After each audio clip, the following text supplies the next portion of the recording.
नमस्कार, सूबा बोलेगा में आपका स्वागत है हमेशा की तरह। और मैं हूं आपके साथ आरिश अजहर। और आज हम बात करेंगे बदहाल सेवा का जिम्मेदार कौन है।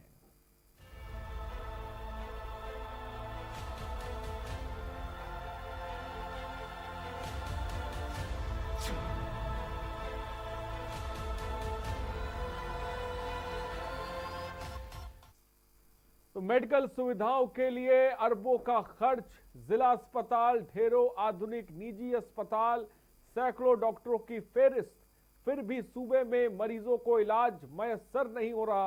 आखिर कमी कहां रह गई कि इलाज के लिए मरीजों को ना तो वक्त पर एम्बुलेंस मिल रही है, ना सरकारी अस्पताल में इलाज मिल रहा है। सवाल यही है और सूबा यही पूछ रहा है कि इस हालत के आखिर जिम्मेदार कौन है।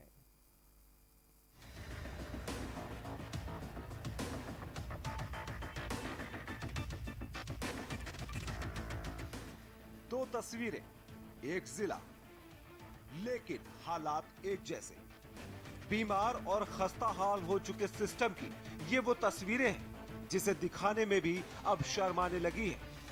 कोरोना महामारी के बीच शर्मसार होती इंसानियत की ये तस्वीरें हैरान और परेशान करने वाली हैं, जो चीख चीख कर कह रही हैं कि अधिकारी और जिम्मेदार अब जिम्मेदारी से आंख फेर चुके हैं और लोगों को उनके हाल पर भगवान भरोसे छोड़ रहे हैं। बुलंदशहर से आई दो खबरें सिर्फ खबर नहीं है। सूबे के दूसरे जिलों में अक्सर ऐसी ही तस्वीरें आती रहती हैं। 90 के दशक में ऐसी तस्वीरें दूर दराज के ग्रामीण इलाकों से आती थी, लेकिन आधुनिक समाज में 20वीं शताब्दी में दिख रही ये तस्वीरें विकसित हो रहे शहरों की, जो हमारे विकसित होने पर हमसे ही सवाल पूछ रही हैं। सवाल पूछ रही हैं कि जब विज्ञान और डॉक्टर इतनी तरक्की कर चुके हैं तो बुजुर्ग महिला को एम्बुलेंस क्यों नहीं मिल रही है।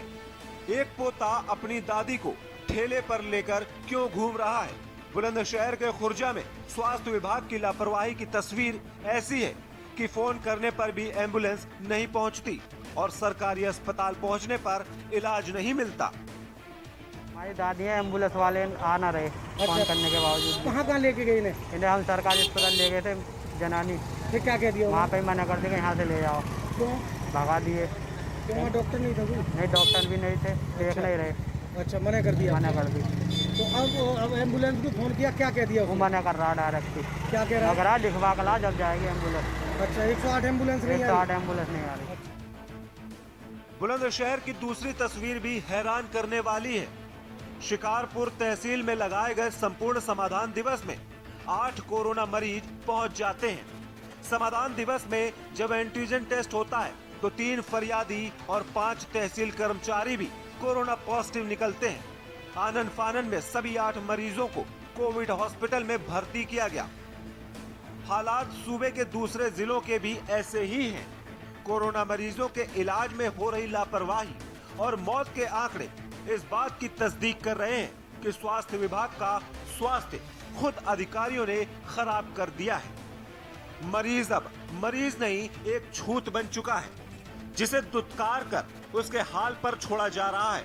बच गए तो किस्मत, मर गए तो कब्र में दफन, फिर चाहे वो जिंदा हो या मुर्दा। बड़ा सवाल है, सूबा पूछ रहा है, बदहाल सेवा का जिम्मेदार कौन है। स्पेशल डेस्क के न्यूज।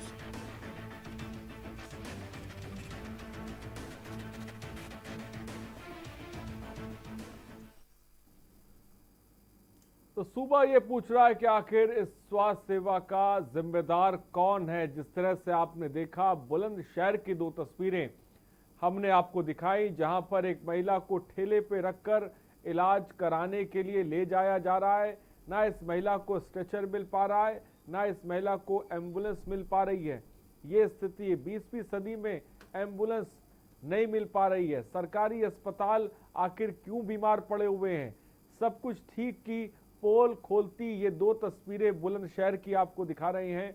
और दूसरी तस्वीर आपने देखी जहां पर कोरोना संक्रमण के मामले जो बढ़ रहे हैं, उसको लेकर जो स्वास्थ्य विभाग है वो किस तरह से काम कर रहा है, ये कहीं छुपा नहीं है। उत्तर प्रदेश में तमाम जगहों से इस तरह की तस्वीरें आती हैं, लेकिन फिलहाल ये तस्वीर हिला देने वाली तस्वीर है।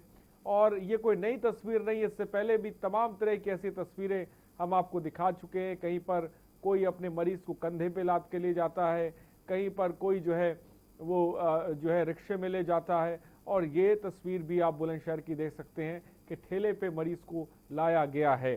फिलहाल हमारे साथ नंबर्स लगातार फ्लैश हो रहे हैं, आप कॉल कर सकते हैं, सुआ बोलेगा में अपनी बात रख सकते हैं। हमारे साथ गेस्ट भी जुड़ रहे हैं, उनसे आपका तारुफ करा दें। राघवेंद्र सिंह प्रवक्ता बीजेपी इस वक्त हमारे साथ जुड़ गए हैं। रमाकांत यादव पूर्व सांसद है समाजवादी पार्टी से, हमारे साथ जुड़ गए हैं। बंसीलाल पहाड़िया पूर्व विधायक कांग्रेस, और अनिल मीणा हमारे संवाददाता बुलंदशहर से अधिक जानकारी के साथ इस वक्त जुड़ रहे हैं। सबसे पहले सीधे अनिल मीणा के पास चलते हैं। अनिल, बुलंदशहर की दो तस्वीरें हमारे सामने हैं जहां पर किस तरह से स्वास्थ्य सेवाएं पूरी तरह से चरमरा गई हैं। इन सब के बीच अनिल, क्या ताजा जानकारी है आपके पास? हारिस, मैं आपको बता दूं, अगर जनपद बुलंदशहर की हम बात करते हैं, जहां सरकार स्वास्थ्य विभाग के लिए लाखों रुपए खर्च कर रही है, और लेकिन एक पोता अपनी दादी 70 वर्षीय दादी को लेकर जिस तरह दर दर भटकता है, तो ये एक चौंकाने वाली बात है। जब वो महिला अस्पताल जाता है तो वहां से उसकी दादी को लौटा दिया जाता है, फिर अस्पताल दूसरे अस्पताल जाता है सरकारी तो वहां से भी लौटा दिया जाता है। तो ये कहीं ना कहीं क्यों लौटाया जा रहा था अनिल? क्या वजह थी इसके, क्यों लौटाया जा रहा था? सबसे बड़ा सवाल ये है कि अधिकारी भी इस बात पर कहने को कुछ भी तैयार नहीं है कि सरेआम तस्वीर सोशल मीडिया पे भी वायरल हो रही है, चैनलों पे भी दिखाई जा रहा है, लेकिन अधिकारी कोई स्वास्थ्य विभाग के खिलाफ कोई कार्रवाई करने को तैयार नहीं है।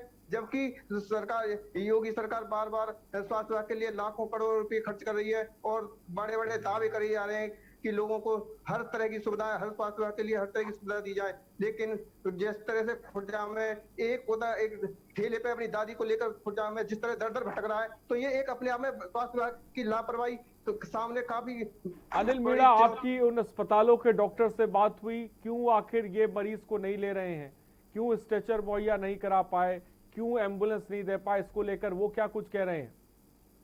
जी, मैं आपको बता दूं, अगर अस्पताल की हम बात करते हैं तो जो मरीज है उसके अगर पोते से हमारी जब बातें हुई तो उसने बताया कि उनका कहना यह है कि सबसे पहले कोरोना चेक कराइए। लेकिन कोरोना का सवाल तो बाद की बात है, लेकिन पहले तो मरीज को वहां भर्ती किया जाना चाहिए, क्योंकि मरीज की जहाँ उल्टी और दस्त हो जाते हैं और उसके लेकर उस 70 वर्षीय बुढ़िया को जिस तरह से अस्पताल में लिया जाता है और उसको अस्पताल में बाहर से बाहर ही उसे वापस कर दिया जाता है, तो ये एक स्वास्थ्य विभाग की लापरवाही जिस तरह सामने आ रही है, एक बहुत बड़ा सवाल है। जहाँ सरकार बार बार दावे कर रही है कि स्वास्थ्य सुविधा काफी महत्वपूर्ण दी जा रही है, लेकिन ये एक गरीब लोगों के लिए जिस तरह से स्वास्थ्य विभाग की सुविधा नहीं मिल पा रही है, तो ये एक अपने आप में बहुत बड़ा सवाल है। जहाँ अगर प्रशासन अधिकारियों की हम बात करते हैं तो प्रशासन अधिकारी भी इन सवालों पर कुछ भी कहने को तैयार नहीं है और चुप्पी साधे हुए साफ साफ दिखाई दे रहे हैं। ठीक है अनिल मीणा, क्या अभी तक महिला को कहीं पे भर्ती कराया गया है? अभी इलाज मिल पाया है? क्या जानकारी इसको लेकर? मैं आपको बता दूं, जिस तरह से सरकारी अस्पतालों में से जब महिला को इलाज नहीं मिल पाता है तो उसका पोता उसे एक प्राइवेट अस्पताल में भर्ती करता है, और जब प्राइवेट अस्पताल में भर्ती करने के बाद में उसका ट्रीटमेंट किया जाता है। तो ये जिस तरह से सरकार सरकारी अस्पतालों पे लाखों करोड़ों रुपए खर्च कर रही है, तो आखिरकार सुविधा क्यों नहीं दे पा रहे हैं सरकारी अस्पताल? क्यों नहीं सरकारी स्वास्थ्य विभाग के डॉक्टर गरीबों के इलाज के लिए तत्पर क्यों नहीं है? क्यों लापरवाही कर रहे हैं? आखिरकार सरकार के मंसूबों में पानी साफ साफ फिरते हुए साफ दिखाई दे रहे हैं। राघवेंद्र सिंह जी, मेरी आवाज अगर आप तक पहुंच रही है, क्यों नहीं इन मरीजों को इलाज मिल पा रहा है? एक तरफ करोड़ों रुपए स्वास्थ्य सेवाओं पर खर्च हो रहे हैं, दूसरी तरफ इस तरह की तस्वीरें भी आम हो चली है, किस तरह से कभी मरीज को स्ट्रेचर नहीं मिलता, कभी मरीज को एम्बुलेंस नहीं मिल पाती है, कहीं पर हम देखते हैं महिला सड़क पर ही महिला की डिलीवरी हो जाती है।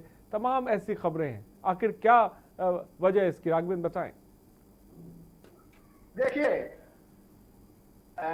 सबसे पहले तो मैंने बुलंदशहर के सीएमओ से संपर्क करने का प्रयास किया था। पर्टिकुलर विषय जो आप ये बता रहे हैं, ठेले पर जो एक दादी को पोता ले गया था, उसको इलाज नहीं मिल पाया था, मैंने ये प्रयास किया कि इस विषय के बारे में जरा जानकारी प्राप्त करें, ये कहाँ तक सही है और कितनी सही है।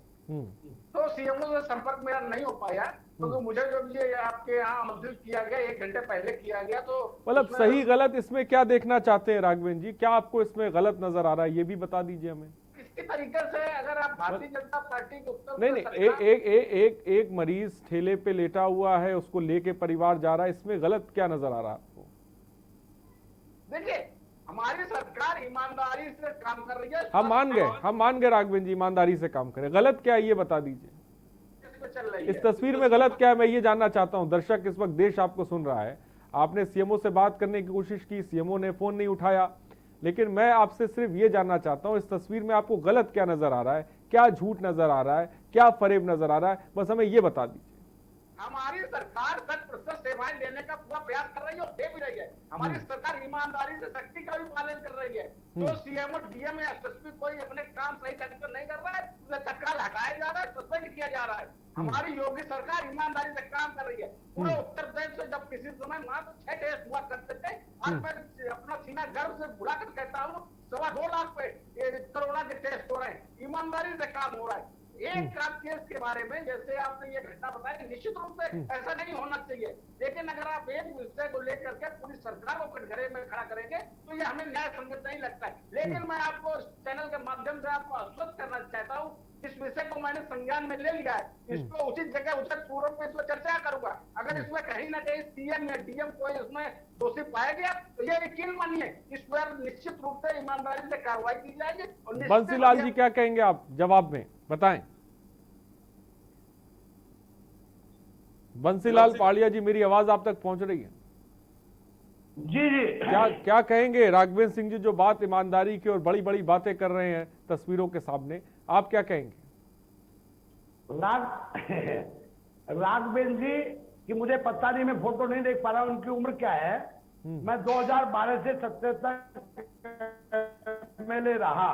मैं पिछले 42 साल से सियासत में हूँ। सकारात्मक सोच हमेशा मैंने रखी है।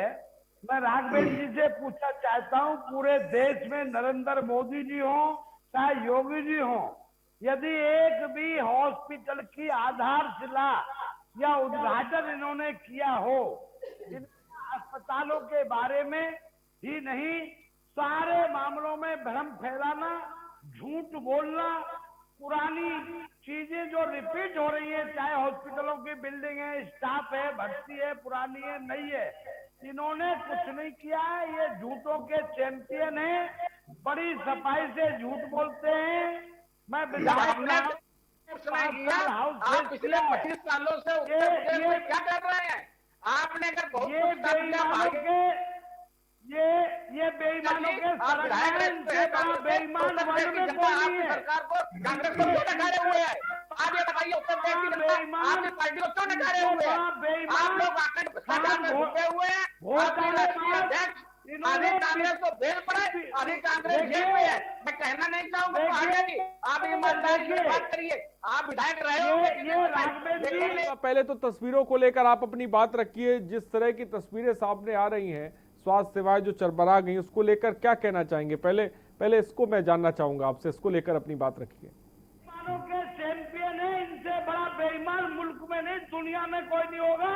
मेरा सीधा आरोप है, पीपी किट का घोटाला हो, खाद्यान्न घोटाला हो, कोरोना घोटाला हो, कोरोना का ये ऑडिट नहीं कराएंगे।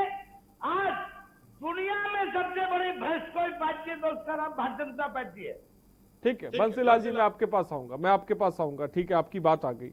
इस वक्त हमारे साथ रमाकांत यादव जी, पूर्व सांसद हैं, वो भी जुड़े हुए हैं, लेकिन इस बीच एक दर्शक भी हमारे साथ जुड़ गए। उमेश मेरठ से दर्शक हमारे साथ। उमेश जी, अपनी बात को रखें।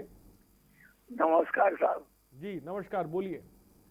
मैं ये कहना चाह रहा था, जो मेडिकल सेवा जो है हमारे प्रदेश में बहुत बुरी हाल में है, क्योंकि यहाँ पर कोई डॉक्टर, कोई कर्मचारी काम नहीं करना चाहता है और बिना पैसे के किसी मरीज को देखना नहीं चाहता है, मेहनत नहीं करना चाहता है, ईमानदारी से काम नहीं करना चाहता है।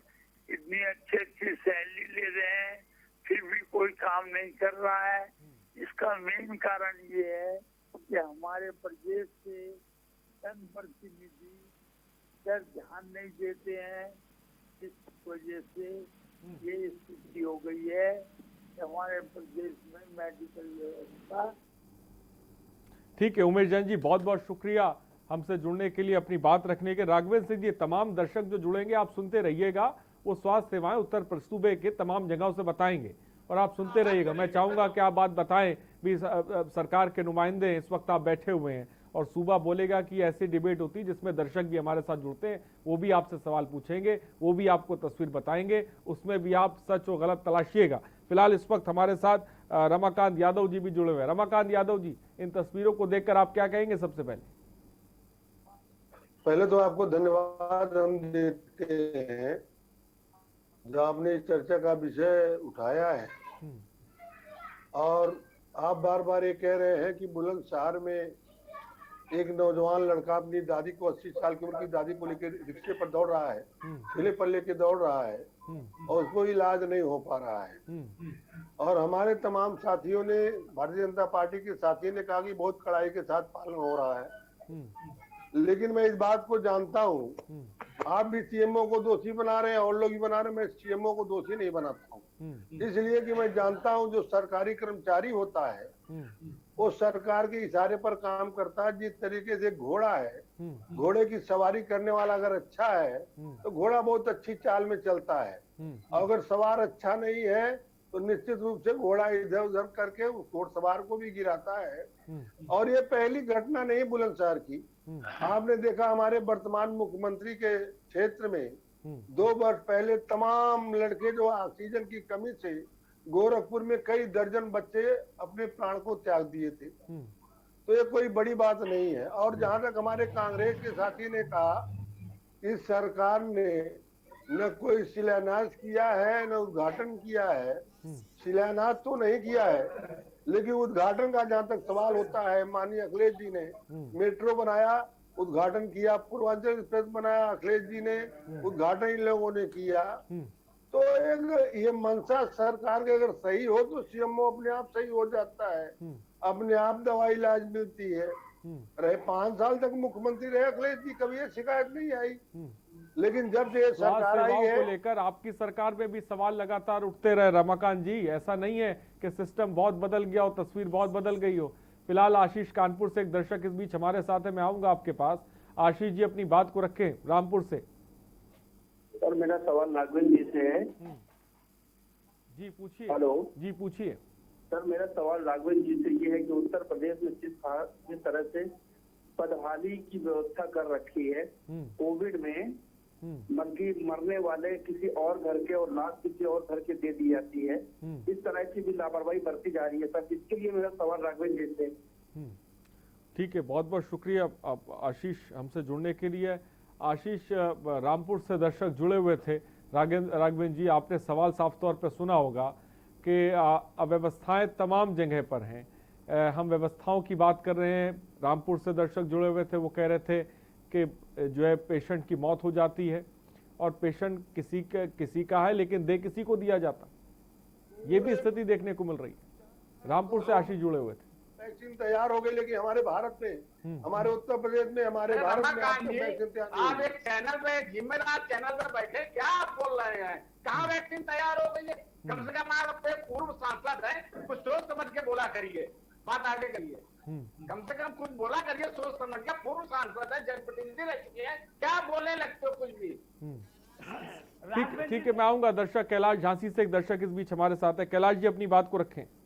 हाँ सर, हमारा ये कहने का मतलब है कि चाहे स्वास्थ्य विभाग हो, चाहे जल निगम हो, नगर निगम हो या पुलिस की समस्या हो, ये कहीं ना कहीं सिस्टम में खराबी तो नजर आ रही है। लेकिन उत्तर प्रदेश के मुख्यमंत्री, इसमें कोई शक नहीं, बहुत प्रयास कर रहे हैं, तेज तर्रार मुख्यमंत्री है, लेकिन सिस्टम में कहाँ खराबी है ये मुख्यमंत्री जी को और नेताओं को संज्ञान में लाना होगा और ये बहुत जरूरी है क्योंकि जनता को ये परेशानियां ना उठानी पड़े। नमस्कार सर, धन्यवाद। कैलाश जी बहुत बहुत शुक्रिया। राघवेंद्र सिंह आपने सुना, कैलाश एक दर्शक जुड़े हुए थे। क्या सरकार अधिकारियों से काम नहीं करा पा रही है? अधिकारियों को लेकर तमाम तरह के सवाल उठते हैं कि सिस्टम सही तरह से काम नहीं कर रहा है, जिसकी वजह से लोगों को उनका हक नहीं मिल पा रहा। क्या कहेंगे राघवेंद्र?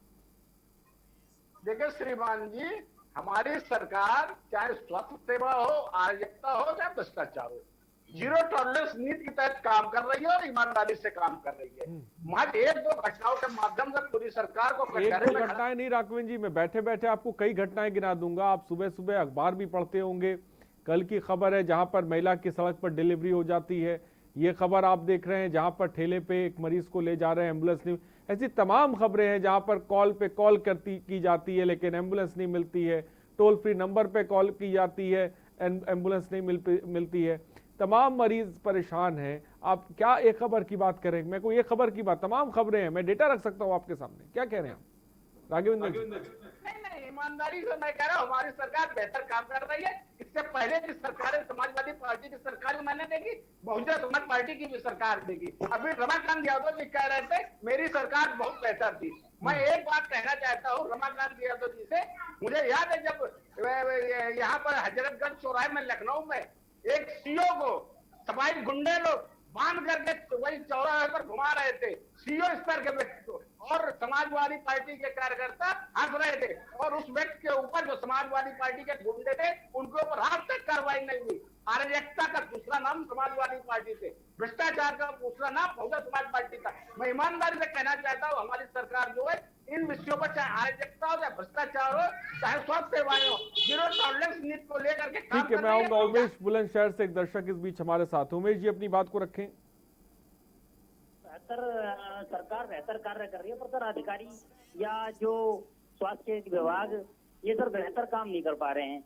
मैंने भी एक दिन रात्रि में 11 बजे के लिए एम्बुलेंस को फोन किया और सर मुझे एम्बुलेंस की सुविधा नहीं मिल पाई।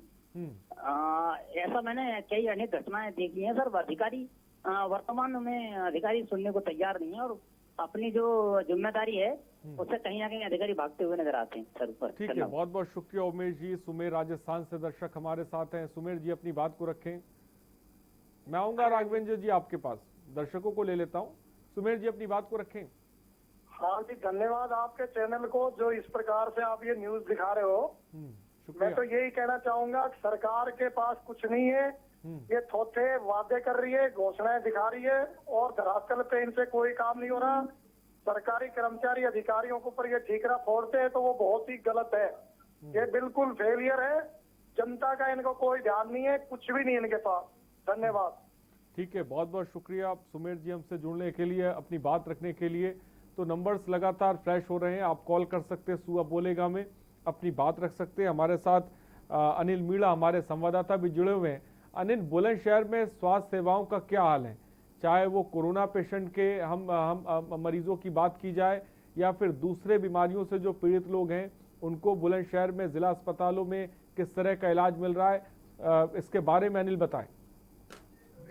जी आरिस, मैं आपको बता दूं, अगर हम जनपद बुलंदशहर की अगर बात करते हैं तो जिस तरह से कल 178 दिन बाद संपूर्ण समाधान दिवस लगाया जाता है, तो वहां अगर हम बात करते हैं तो प्रशासन की काफी लापरवाही सामने नजर आती है। क्योंकि एक संपूर्ण समाधान दिवस में जिस तरह 7 कोरोना पॉजिटिव मरीज पाए जाते हैं कि जब उनका एंटीजन टेस्ट होता है और वो कोरोना निकलते हैं, तो ये एक अपने आप में बहुत बड़ा सवाल है। जहां जब एक बताइए, जब प्रशासन को लग रहा था कि हमें संपूर्ण समाधान दिवस लगाना है तो उनको एक दिन पहले ही वहाँ सभी कर्मचारियों का और जो वहाँ जितने भी लोग आने जाने वाले हैं उनका सभी का स्वास्थ्य परीक्षण कराना चाहिए था। जब लोगों को जो फरियादी थे उनको ये पता पड़ जाता है कि तहसील में कोरोना पॉजिटिव खुद कर्मचारी ही निकल रहे हैं, तो फरियादी इनमें एक तरह से हड़कंप मच जाता है और फरियादी अपनी शिकायत न देने के बजाय और स्वयं ही वापस लौटने लगते हैं। क्योंकि एक कोरोना जिस तरह से पूरे देश में कोरोना महामारी का एक दौर चल रहा है जिससे पूरे देश में हड़कंप मचा हुआ है, तो यहाँ हम कह सकते हैं कि पूरी तरह से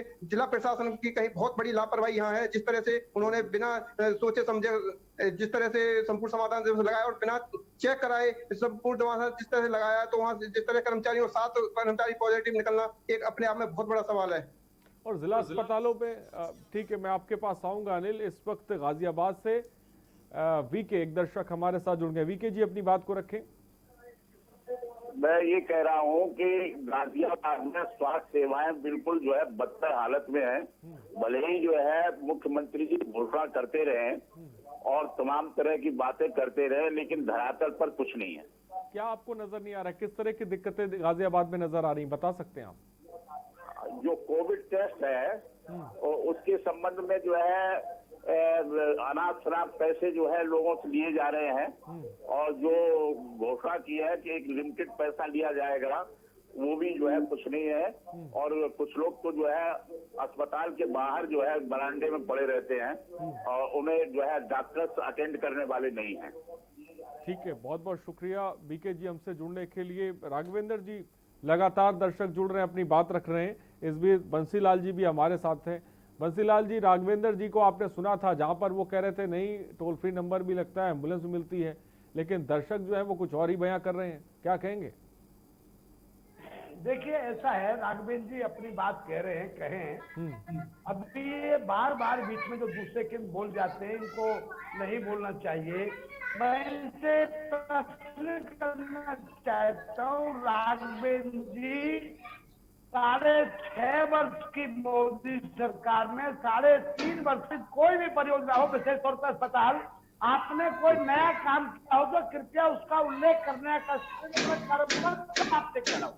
एक दूसरा मेरा सवाल ये है कि जिस तरह ये ध्यान को भटकाने के लिए कभी भूलन देवी आ जाती है, बहमई कांड आखिर क्यों हुआ? सामंतवादियों का वो नंगा। अरे पहले हम लोग बंसीलाल जी स्वास्थ्य सेवाओं पर बात कर रहे हैं। मैं इतिहास में नहीं जाना चाहता, मैं स्वास्थ्य सेवाओं को लेकर आप क्या कहना चाहते हैं, मैं उस पर बात करना चाहता हूं जो इस वक्त कोरोना काल में सबसे ज्यादा लोगों की समस्या बनी हुई है। खुर्जा में आज तक वो ट्रामा सेंटर चालू नहीं हुआ है। खुर्जा जटिया हॉस्पिटल में मैंने एक ट्रामा सेंटर बनवाया था अखिलेश यादव जी की सरकार में, अहमद हसन साहब स्वास्थ्य मंत्री थे। मैं पूछना चाहता हूँ, खुर्जा भारत का यदि अंग है और बुलंदशहर जिला भारत का यदि अंग है, तो राघवेंद्र जी बुलंदशहर आए, मैं आपको न्योता दे रहा हूँ, मैं आपको रिसीव करूंगा और पूरे जिले में जो बुनियाद हॉस्पिटलों की कांग्रेस ने रख दी, यदि भारतीय जनता पार्टी के 15 साल के बीच के शासन में यदि एक ईंट रखने का काम भी भारतीय जनता पार्टी ने स्वास्थ्य सेवाओं के लिए क्या हो। ठीक है, मैं बंसीलाल जी आपके पास आऊंगा। बंसीलाल जी राघवेंद्र जी को इनवाइट कर रहे हैं, आप जाके देखिए, वो आपको तस्वीर दिखाएंगे बुलंदशहर के खुर्जा की। फिलहाल नीतू लखनऊ से इस बीच एक दर्शक हमारे साथ है। नीतू जी अपनी बात को रखें। जी हाँ सर, इस समय देखिए सिस्टम वाकई में बहुत ही खस्ता हाल है। ना एम्बुलेंस मिल पा रही है।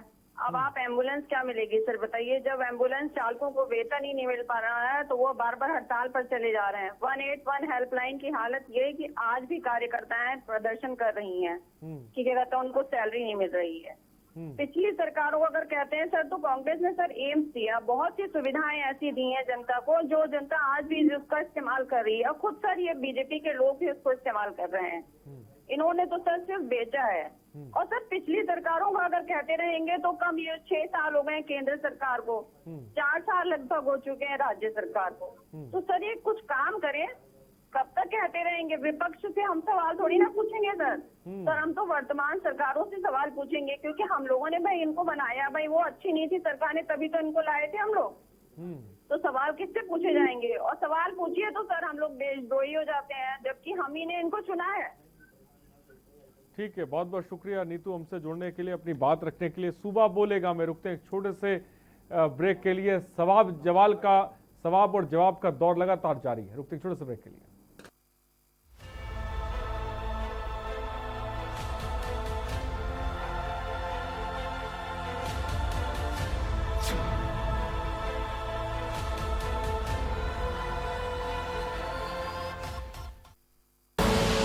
आप देख रहे हैं के न्यूज, खबरों का सारथी।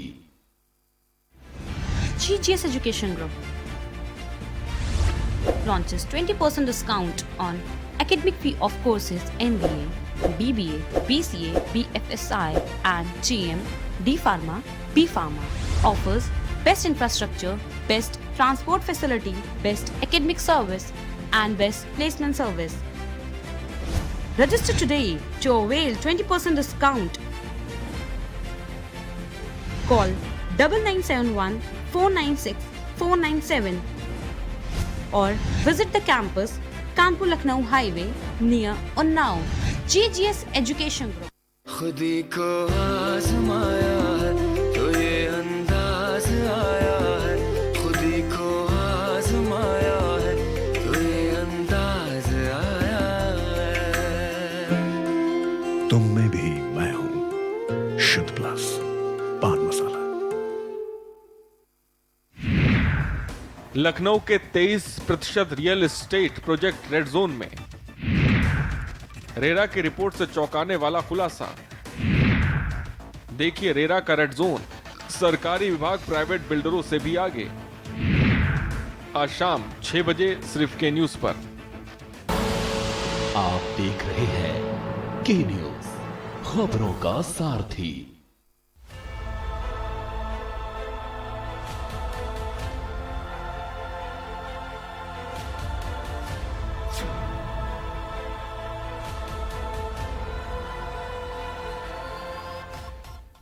ब्रेक के बाद आपका स्वागत है। तो बदहाल सेवा का जिम्मेदार कौन है, ये अपने आप में बड़ा सवाल है। इस बीच हमारे साथ आरती अंबेडकर नगर से इस वक्त हमारे साथ जुड़ गए। आरती जी अपनी बात को रखें। हाँ सर, मैं राघवेंद्र जी से पूछना चाह रहा हूँ। जी बोलिए। हेलो जी पूछिए सवाल। हाँ, मैं राघवेंद्र जी से पूछना चाह रहा हूँ कि अगर आपकी सरकार इतनी ही अच्छी और इतना अच्छा काम कर रही है तो इतना जो है आप मीडिया वाले या आम पब्लिक क्यों इतना परेशान है?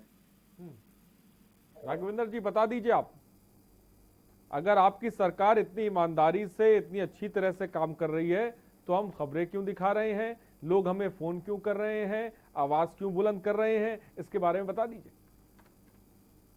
देखिए, सबसे पहले तो हम तुलनात्मक अध्ययन करना चाहते हैं।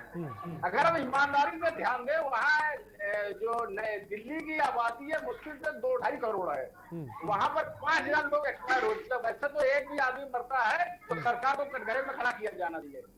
मैं ईमानदारी से कहना चाहता हूँ और बिल्कुल स्थापित सत्य है, उत्तर प्रदेश की आबादी 24 करोड़ है। अभी तक हमारे यहाँ कोरोना के मात्र 5,000 लोग दिवंगत हुए हैं। अगर हम दिल्ली से तुलना करें तो हमारी स्थिति कई गुना बेहतर है। हमको तुलना कोरोना कमेटी का सरकार अमित शाह देख बोल रहे हैं, दिल्ली के कोरोना कमेटी का काम अमित शाह देख रहे हैं। दिल्ली की कमेटी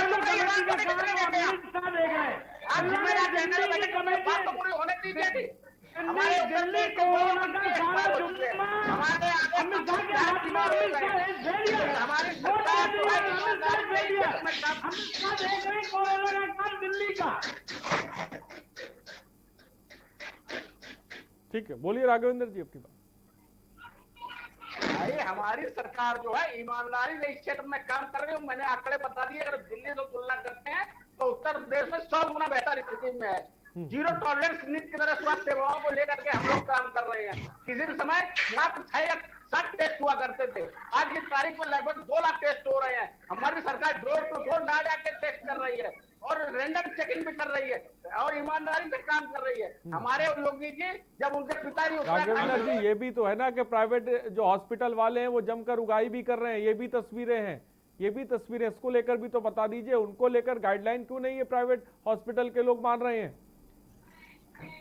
ठीक है, मैं आऊंगा, इस सवाल का जवाब आपसे लूंगा। अरविंद गोंडा से एक दर्शक इस बीच हमारे साथ हैं। अरविंद जी अपनी बात को रखें। जी, मैं राघवेंद्र जी से ये पूछना चाहता हूँ कि जो अपनी सरकार की इतनी बड़ी बड़ी बातें कर रहे हैं, आखिर इनके शासन में किस तरह की परिस्थिति है कि मरीज परेशान है और लोग ये दावा करते हैं कि हमारी सरकार में सारे काम अच्छे हो रहे हैं।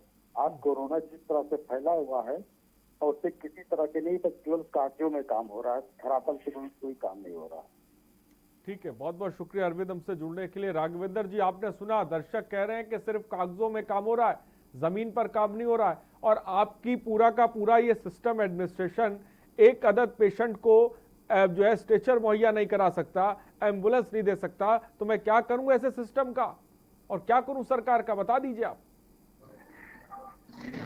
ऐसा नहीं है, ये जो कह रहे हैं हमारी जनता जो है जनता जनार्दन होती है, ईश्वर का रूप होती है, वो जो कह रहे हैं उनकी बात मैं सिर आंखों में लेता हूँ। लेकिन हमारी सरकार जो है इस विषय को लेकर, चाहे केंद्र की सरकार हो चाहे प्रदेश की सरकार हो, केंद्र की सरकार अंतर्राष्ट्रीय स्तर पर बहुत ही अच्छे मानक स्थापित कर रही है। उत्तर प्रदेश की सरकार कोरोना को लेकर के देश में बहुत अच्छे मानक स्थापित कर रही है। कहीं पर भी इस प्रकार की कोई कोताही नहीं बरती जा रही है, जनता को कोई अव्यवस्था का सामना करना पड़े। लेकिन फिर भी अगर कहीं अव्यवस्था का सामना करना पड़ता है तो हमें लगता है वो कहीं उचित फोरम में नहीं जा पाते हैं। मैं ईमानदारी से कहना चाहता हूँ, ये ईमानदारी से कहना चाहता हूँ। ठीक है, रमाकांत यादव जी क्या कहेंगे? आप काफी देर से बैठे हुए हैं। मैं कानपुर से बैठा हुआ श्रीमान जी, कानपुर से जो सीएमओ हटाए जा चुके हैं लापरवाही करते हैं हमारे यहाँ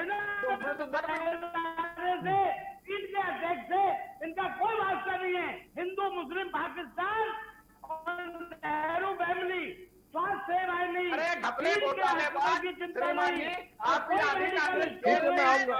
मैं आऊंगा आप लोगों के पास। फिलहाल रमाकांत जी क्या कहेंगे? पूरी तरीके से स्वीकार कर दिया है।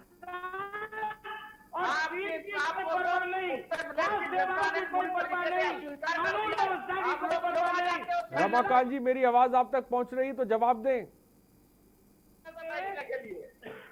अरे माननीय विधायक जी, आप लोग लोग जाते हो, उत्तर प्रदेश की जनता ने पूरी तरीके से जवाब को किनारे खड़ा कर दिया है। देश की जनता ने हाशिया पे लाके खड़ा कर दिया है। इस तरीके से झूठ बोलोगे तो आपकी स्थिति और खराब होगी। राघवेंद्र जी आपके हमारे 0 MP नहीं है। आप याद करिए 2080 और 84 में रमाकांत जी, क्या मुझे सुन पा रहे हैं आप? थे और इंडिया में आपके 2 MP थे। ठीक है, सरकार में 40 आपके MLA थे। आपकी इतनी बुरी स्थिति क्यों हुई है? सरकार में थे 2004 भारतीय जनता पार्टी के साथ ही अत्याचार किए हैं देश की जनता। ठीक है रविंद्र जी, मैं आपको रोकना चाहूंगा। रमाकांत जी कुछ कह रहे हैं, काफी देर से बैठे हुए। तो रमाकांत जी क्या कहेंगे जिस तरह से राघवेंद्र जी अपनी बात को रख रहे हैं, कह रहे हैं हम ईमानदारी से काम कर रहे हैं, लेकिन एक तस्वीर दर्शक भी दिखा रहे हैं कि सिस्टम सही तरह से काम नहीं कर रहा है, कागजों पर काम हो रहा है, जमीन पे कुछ हो नहीं रहा है, चाहे वो सरकारी अस्पताल हो या फिर स्वास्थ्य सेवाएं हो। क्या कहेंगे रमाकांत जी? बंशीधर जी, मैं आपके पास आऊंगा, सुन लेते हैं रमाकांत जी को, मैं आपके पास आऊंगा। रमाकांत जी बोले, अपनी बात को पूरा करें। दूसरे प्रदेश की चिंता है मगर अपने उत्तर प्रदेश की चिंता नहीं है। उनको आप ध्यान दे रहे हैं। उत्तर प्रदेश की चिंता नहीं है, हमारी सरकार कैसी चल रही है। आज तो यहाँ तक हो गया है कि आज जो हमारे यहाँ मैं देख रहा हूँ, जो मरीज हो जा रहे कोरोना के, सरकारी अस्पतालों में भर्ती भी नहीं ले रहे हैं, और भर्ती ले रहे हैं तो मृत्यु हो जा रही। बहुत हमारे यहाँ की प्राइवेट में जाते हैं उनको सील कर दिया जाता है। तो हमारे भारतीय जनता पार्टी के साथी दिल्ली की बार बार बात करते हैं, उत्तर प्रदेश की बात नहीं करते हैं। इन्हें उत्तर प्रदेश की बात करना चाहिए कि उत्तर प्रदेश सरकार क्यों इतनी कमजोर काम कर रही है या ठीक से काम नहीं कर रही है, क्यों ऐसी घटनाएं घट रही हैं, इस पर विचार करना चाहिए, इस पर सोचना चाहिए। भाग रहे हैं फूलन देवी पर, भाग रहे हैं तमाम अन्य मुद्दों पर भाग रहे हैं। इनको चाहिए कोरोना के मामले में जो हमारे एक बुढ़िया को लेकर के एक लड़का दौड़ रहा दिन रात, उसे व्यवस्था नहीं मिली, उस पर इनको बोलना चाहिए, लेकिन दूसरी तरफ भाग रहे हैं। इन्हें उत्तर प्रदेश की चिंता नहीं है। हाँ, इतना जरूर है, इतना जरूर है, एक बार आप लोगों ने झूठ बोल करके 2017 में कामयाब तो हो गए, लेकिन आज लिख लीजिए कि 2022 में आप कहीं दिखाई नहीं देंगे। ठीक है, डीके रस्तोगी फैजाबाद से दर्शक हमारे साथ इस बीच हैं। डीके रस्तोगी जी, अपनी बात को रखें। मैं आऊंगा आप लोगों के पास। डीके रस्तोगी जी हमारे साथ जुड़े। जी बोलिए। हेलो जी बोलिए, आपकी आवाज आ रही है। हाँ, मैं राघवेंद्र जी से पूछना चाहता हूँ, जो ये मीडिया में आके प्रवक्ता जो बैठ के यहाँ पे जो है बड़ी बड़ी बातें कर रहे हैं, कभी क्या इनकी सरकार या इनकी पार्टी जो है कभी जो है जमीनी स्तर पे जाके फैजाबाद या आसपास के जो भी जिले हैं उनके जो हॉस्पिटल है, कभी वहाँ का निरीक्षण करती भी है कि बस यहाँ बैठकर जो है क्या कहते हैं बड़ी बड़ी बातें और कागजी कार्रवाई ही होती रहती है। ठीक है डीके जी, बहुत बहुत शुक्रिया। राघवेंद्र जी, आपने सुना, दर्शक कह रहे थे कि आप यहाँ पे बैठ के ज्ञान दे रहे हैं। क्या आपने कभी राजधानी लखनऊ में हॉस्पिटल के हालात जानने की कोशिश करी? प्राइवेट हॉस्पिटल की हकीकत आपने देखी? वहां पे मरीज किस तरह से परेशान है? देखिए, हमारी सरकार जो है, हमारे कार्यकर्ता जो है, हमारे सांसद विधायक हैं, मंत्रीगण हैं, लगातार सुपरविजन कर रहे हैं। उसी के परिणाम स्वरूप उत्तर प्रदेश के 2 मंत्री एक्सपायर हो चुके हैं, आधे से ज्यादा विधायक कोरोनाग्रस्त हो चुके हैं। हमारे आधे विधायक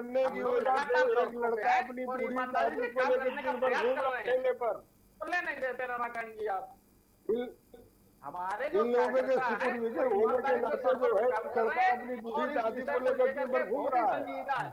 हमारे योगी व्यवस्था नहीं मिल रही उसे। भारतीय जनता पार्टी इस विषय को लेकर 0 टॉलरेंस नीति के तहत काम कर रही है और निश्चित रूप से बेहतर परिणाम और बेहतर करने के बेहतर तरीके से आप काम कर रहे होते तो आपको सीएमओ से जानकारी लेने की जरूरत क्या पड़ती? बुलंदशहर की जो अनिल मीणा ने खुर्जा से तस्वीर दिखाई, जहाँ पे जिस तरह से मरीज को ले जा रहे हैं। ठीक है, मैं आऊंगा। एक दर्शक इस बीच हमारे साथ है, शिव किशोर इटावा से। शिव किशोर जी, अपनी बात को रखें। हमारी ये बात है, जो बदहाल सेवा का कौन जिम्मेदार है, आप जो प्रश्न कर रहे हैं, इसकी जिम्मेदार सरकार है। क्योंकि माननीय प्रधानमंत्री जी ने बयान दिया था जिसमें कहा था कि आपदा में अफसर ढूंढो। ये अफसरों ने अफसर ढूंढ लिया है इन्हीं के कहने के अनुसार। और ये काम सेवा लोगों की करना चाहते हैं, न कोई ये विकास कार्य करना चाहते हैं। जाति आधार पर समीकरण बना करके हिंदू मुस्लिम करके चुनाव जीतना चाहते हैं। तो ये कहते जनता ने पहली सीढ़ी से हमें पहुंचा दिया है, ये निश्चित है भविष्य में ये सबसे पीछे सीढ़ी पे जाएंगे।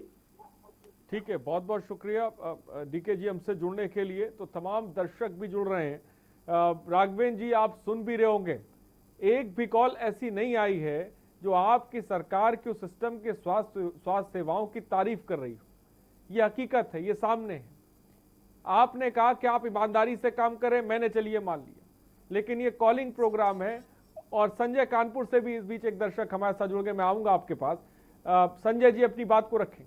सर, मैं जो है पहले भी आपके चैनल के माध्यम से एक बार बता चुका हूँ, मेरा गेट बंद कर दिया गया है, दमंगों ने कर दिया और पुलिस ने करवाया खड़े होके, और पुलिस कोई कार्रवाई नहीं कर रही है। उसमें जो है एक दिन देखने तक नहीं गए और 2 पुलिस वालों को भेज के दमंगों से मेरा गेट बंद करवा दिया। और मैं जो है पहले भी मैं चाहूंगा संजय, मैं चाहूंगा आप अपना मोबाइल नंबर जो है हमें एक बार बता दें, और जो नंबर नीचे फ्लैश हो रहे हैं उस पर अपनी डिटेल्स को व्हाट्सएप कर दें।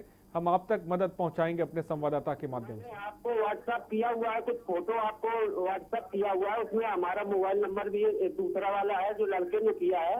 आपके यहाँ मैंने जो है पूरी डिटेल दी हुई है।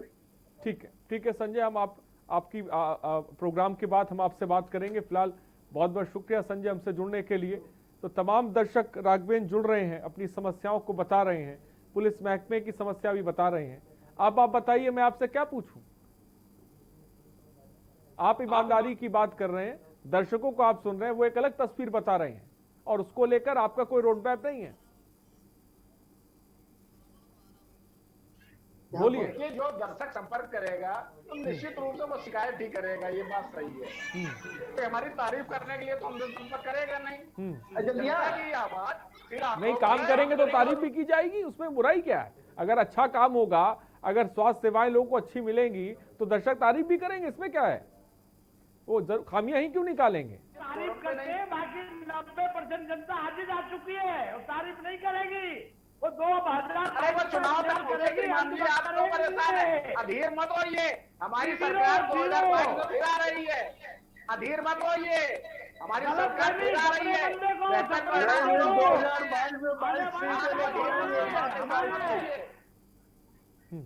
आप परेशान मत होइए विधायक।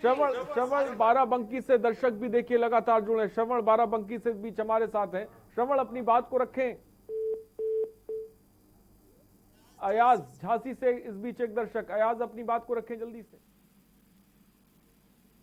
अयाज, क्या मेरी आवाज आप तक पहुंच रही है?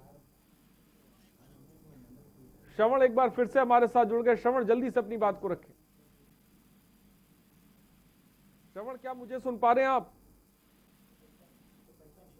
ठीक है, फिलहाल बहुत बहुत शुक्रिया आप दोनों का हमारे साथ जुड़ने के लिए। तो लगातार नंबर फ्लैश हो रहे हैं, सरकार के नुमाइंदे भी हमारे साथ बैठे हुए हैं। अयाज झांसी से इस वक्त हमारे साथ। अयाज, अपनी बात को रखें जल्दी से। जी, मैं ये राजन जी से ये कहना चाहता कि गवर्नमेंट किसी की भी हो, थोड़ी बहुत तो। हाँ बोलिए, जल्दी से बोलिए। मैं ये बोला, राजन जी से बोलना चाह रहा है कि गवर्नमेंट तो किसी की भी हो, थोड़ी बहुत तो कमी रहती है, लेकिन जो राजन जी को जो अभी टीवी पे लाइव देख रहे हैं उनको इस चीज को बोलना चाहिए कि नहीं, इसको चीज को संज्ञान में लेके इस पे एक्शन लिया जाएगा। ये बहुत अच्छी लगता है। मैं जरूर उसका भी आश्वासन दिलाऊंगा। फिलहाल अयाज, बहुत बहुत शुक्रिया हमसे जुड़ने के लिए। श्रवण, एक बार फिर से हम बाराबंकी से हमारे साथ जुड़ गए। श्रवण, बोलिए, क्या कहना चाहेंगे आप? हाँ सर, मैं मान्यवर भाजपा के प्रवक्ता जो हैं, इनसे विनम्र निवेदन है हमारा कि इनकी करनी और कथनी में बहुत ही अंतर है। सरकार एकदम गुंडों, माफियाओं और भ्रष्टाचारियों की सरकार है। ना कहीं किसी अस्पताल में दवा है, ना पानी है, ना शिक्षा है। ये कैसी सरकार है? हम 55 साल की उम्र में ऐसी सरकार कभी देखे नहीं थी। ठीक है, बहुत बहुत शुक्रिया श्रवण हमसे जुड़ने के लिए। लगातार दर्शक हमारे साथ जुड़ रहे हैं। सूबा बोलेगा में अपनी आर.के. वर्मा अयोध्या से इस बीच हमारे साथ दर्शक हैं। आर.के. वर्मा जी, अपनी बात को रखें। हेलो जी, आर.के. वर्मा जी बोलिए, अपनी बात को रखिए। हाँ सर, मैं पहले तो आपकी न्यूज चैनल को बहुत बहुत बधाई देता हूँ। कि आप लोग ऐसे ऐसे मुद्दे लेकर आते हैं जो कि हमारे समाज के स्तर पे रहते हैं। और दूसरा, मैं राघवेंद्र जी से एक चीज ये कहना चाहूंगा कि सर इतना भी जो है घमंड मत कीजिए। जो आप बार बार कह रहे हैं कि 2022 में हम ही आएंगे, तो ऐसा भी मत कहिए कि जिससे कि जो है पब्लिक जो है आपको शायद वोट ना ही दे।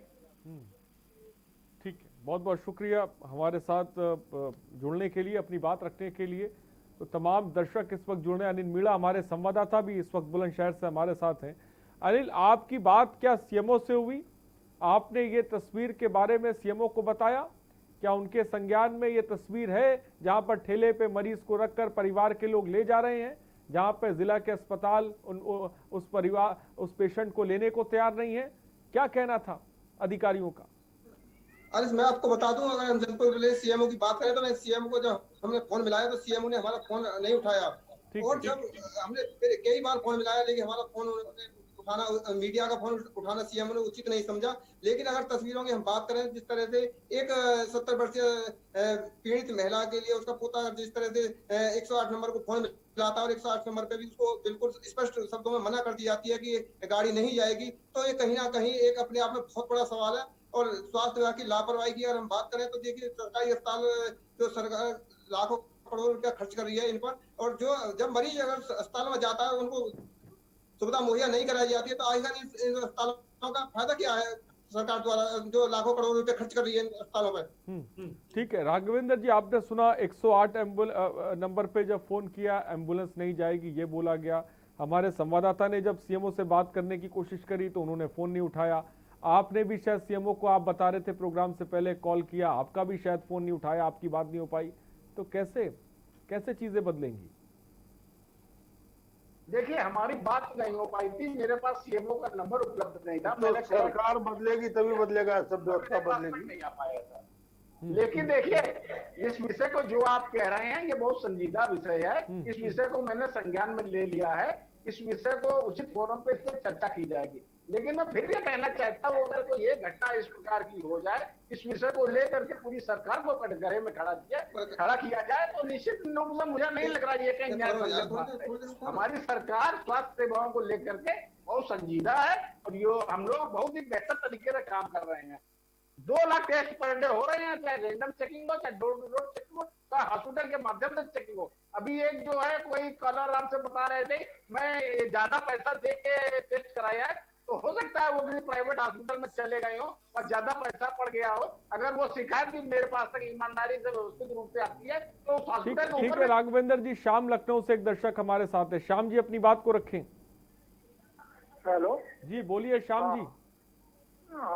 भैया ऐसा है, जो भाजपा प्रवक्ता बोल रहे हैं इनसे पूछो, अगर अस्पतालों में ही व्यवस्था सही है तो फिर इनको फिर अपने नेताओं को जो है दिल्ली के गुड़गांव के अस्पतालों में क्यों देते हैं सबको, उनको सरकारी अस्पतालों में इलाज कराएं। बहुत अच्छी बात, बहुत अच्छी बात। श्याम जी बहुत बहुत शुक्रिया। राघवेंद्र जी, एक दर्शक जुड़े हुए थे, कह रहे थे इतनी अच्छी व्यवस्था है तो सब वेदांता और एम्स में क्यों जा रहे हैं, इनको भी जिला अस्पताल का रुख करना चाहिए। नहीं, ऐसा नहीं है, वेदांता और वहाँ सब नहीं जा रहे हैं। मैं कोरोना पेशेंट हो गया था, मैंने यही इलाज कराया था, हमारे जिला अध्यक्ष, हमारे विधायक लोगों ने यही इलाज कराया था, हमारे मंत्री जो कमल रानी वरुण थी उन्होंने यही इलाज कराया था। ऐसा नहीं है कोई वेदांता नहीं जा रहा है, ये भ्रम की स्थिति है। हमारे जो विधायक मंत्री गण सब उत्तर प्रदेश में रह करके सरकारी अस्पतालों में ही इलाज करा रहे हैं। ये बात सही है। बड़े पैमाने पर हमारे जो है जिला अध्यक्ष या जो लोग जनता के बीच में जा रहे हैं, कोरोना पेशेंट हो गए हैं तो उनका बेहतर इलाज मिल रहा है। ऐसा नहीं है, हमारे यहाँ जो पेशेंट जो है उत्तर प्रदेश में उसमें मृत्यु दर 2% के आसपास है, और वो भी वो जो गंभीर बीमार अन्य विषयों को लेकर के, कोरोना जो डायरेक्ट जो कोरोना पेशेंट है उनकी शायद ही किसी की मृत्यु हुई हो। बिहारी लाल मध्य प्रदेश से, काफी दूर से एक दर्शक हमारे साथ हैं। बिहारी लाल जी अपनी बात को रखें। जी सर, मध्य प्रदेश बिहारी लाल गुप्ता सीधी जिले से बात कर रहा था। बोलिए सर, जो आज आपने मुझे खबर दिखा रहे हैं हुआ बोलेगा में, यही हाल मेरे जिले में आए दिन होती रहती है, घटनाएं सामने आती रहती हैं सर, और इसमें साफ तौर पे सरकार जिम्मेदार है। तो अधिकारी कर्मचारी होते हैं उन पर कोई ध्यान नहीं दिया जाता, उन पर कोई नजर नहीं कर जाता, जिसका रास्ता नतीजा ये आता है सर। ठीक है, नाम मार की कार्रवाइयाँ की जाती हैं सर, इसके अलावा कुछ भी नहीं किए जाते। अगर कठोर कार्रवाई की जाए तो हो पाए कुछ। ठीक है बिहारी लाल जी, बहुत बहुत शुक्रिया। अगर कार्रवाई हो तो तस्वीर बदलेगी, लेकिन एक्शन और कार्रवाई होते फिलहाल नजर नहीं आती है। लगातार दर्शक हमारे साथ जुड़ रहे हैं, स्वास्थ्य सेवाओं को लेकर वो हकीकत खुद ब खुद बयां कर रहे हैं। राघवेंद्र जी सुन रहे हैं, मैं चाहूंगा कि जिस तरह की समस्या दर्शक बता रहे हैं, आप सरकार के नुमाइंदे सरकार तक इनकी बात पहुंचाएं। जहां जहां से लोग जुड़ रहे हैं वहां पे चीजें थोड़ी बेहतर हो, खासकर बुलंदशहर जहां पर जिस तरह से एक परिवार के लोग जो हैं वो ठेले पे अपने मरीज को लेके जा रहे हैं, जिला अस्पताल बना कर रहे हैं, मजबूर होकर प्राइवेट अस्पताल में इलाज कराना पड़ रहा है।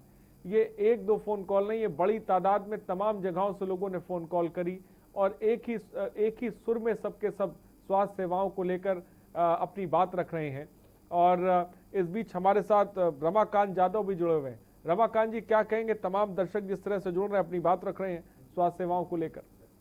देखिए, स्वास्थ्य सेवा का जहाँ तक सवाल खड़ा होता है, आप केवल बुलंदशहर की बात कर रहे हैं, मैं कह रहा हूँ पूरे प्रदेश में लापरवाही है। ये कह रहे तमाम करोड़ों खर्च किया जा रहा है। अगर करोड़ों खर्च भी किया जा रहा है, उसका सदुपयोग नहीं किया जा रहा है, उपयोग नहीं किया जा रहा है, लोग प्राइवेट अस्पतालों में भाग रहे हैं, तो ऐसी सरकार से हम क्या उम्मीद कर सकते हैं? ये बार बार कह रहे हैं कि हम पूरी व्यवस्था दे रहे हैं, व्यवस्था कहीं नहीं दे रहे। अभी इन्होंने कहा कि घर घर जांच करवा रहे हैं। मैं भी गांव में रहता हूँ, गांव में रहने वाला हूँ, मैंने तो कभी नहीं देखा कि ये गांव या घर घर की जांच करवा रहे हैं।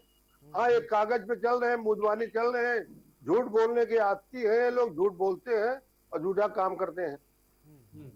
ठीक है, बंशीलाल जी कम शब्दों में क्या कहेंगे? वक्त की थोड़ी सी कमी।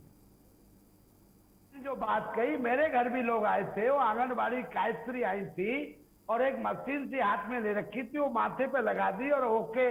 इस तरह की ये जो फर्जी घटनाएं हो रही हैं कोरोना टेस्ट के नाम पे, पीपीपी के नाम पे, ये घोटालों के नाम पे, मशीन टेम्परेचर चेक करती है वो। हाँ, केवल उसका बहाना बना के ये उसे टेस्टिंग बता रहे माननीय सांसद जी। वो तो बैठे हैं, कम बताएगी, अभी अब तक खत्म चल देगा तो बढ़ा के बता देगी, वो थोड़ी मशीन है। हाँ, वो तो आप बैठे हुए हैं, 100 बताएगी और 100 चल दी तो 110 बताएगी। माननीय सांसद जी, ये उसे चेकिंग बता रहे हैं, उसे टेस्टिंग बता रहे हैं। इन्होंने राम मनोहर लोहिया हॉस्पिटल बनाया होता, इन्होंने संजय गांधी पीजीआई हॉस्पिटल बनाया होता, इन्होंने एम्स बनाया होता, इन्होंने अपोलो इन्होंने super speciality hospital Mayawati ji ने बनाया नोएडा में, इन्होंने कुछ बनाया होता। माननीय अखिलेश यादव जी ने आजमगढ़ में पीजीआई दिया, जौनपुर में पीजीआई दिया, अखिलेश यादव जी ने पीजीआई दिया, तमाम जगहों पर माननीय मुख्यमंत्री अखिलेश यादव ने दिया। बता दीजिए कि आपने क्या दिया आपकी सरकार ने? यादव जी ने 27 अखिलेश यादव ने तो तमाम मेडिकल कॉलेज बनवाया है।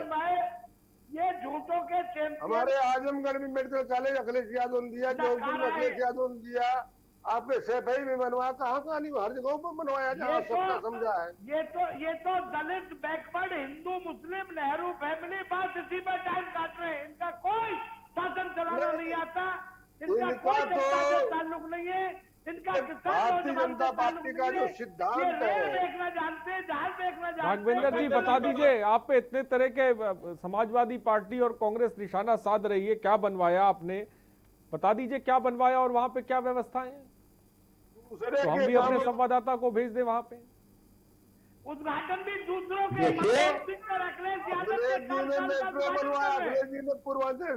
बोलिए राघवेंद्र जी, जल्दी से बोलिए। तुम्हारी सरकार उस पर काम कर रही है, वो भी सरकार है अपने काम करने का प्रयास करती है। हमारी सरकार भी हॉस्पिटल बना रही है, विद्यालय बनवा रही है, लगातार सड़कें बनवा रही है, उत्तर प्रदेश में नागरिकता खत्म कर रही है, भ्रष्टाचार खत्म कर रही है। किसी एक विद्यालय, किसी एक अस्पताल या सड़क का नाम बताएंगे, विद्यालय बने हैं, पेट्रोलियम लैंड बेच दी, डिग्री कॉलेजों को बेचने का, एनआईसी को बेचने का, प्लेटफॉर्म बेचने का, हिंदू मुस्लिम नेहरू फैमिली, कोई नकारा सरकार है, नकारा लोग है।